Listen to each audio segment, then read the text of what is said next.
start in discussing the demands for grants of the finance ministry.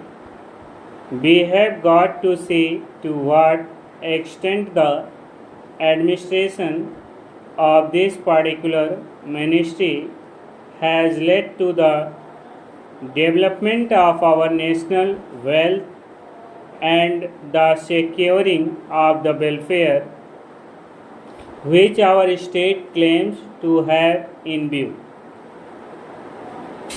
Madam, we must try to analyze very carefully the working of this particular ministry because it is not merely a department of the government, so to say, but it is the nerve center of the administration of the country.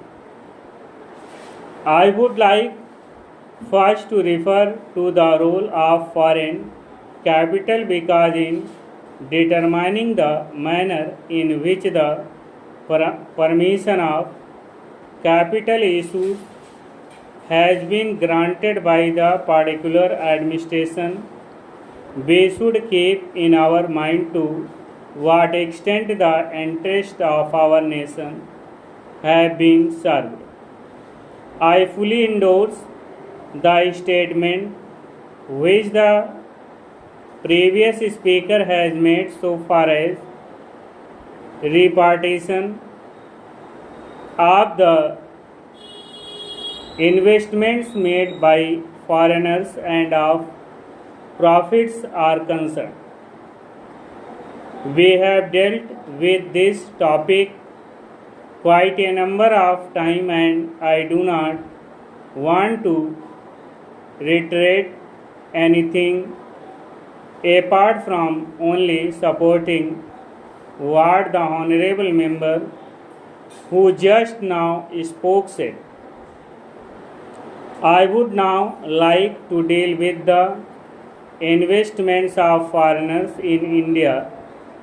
Madam, the government of our country accepted the proposition that in allowing for an investment, it should come in only in such industry and such form of production wherein our national investors will not come forward and in which technical skill is wanted. There is also one other factor which the industrial policy of our government of 1948 as adumbrated further in 1949 by the Prime Minister set down. It specifically said that the control and ownership of such concerns should, as far as possible, be in the hands of Indian nationals and the technical know-how of our country should be developed. I would like to emphasize the figures that have been put forward for the last few years from 1947 till the end of 1952 or the early part of 1952.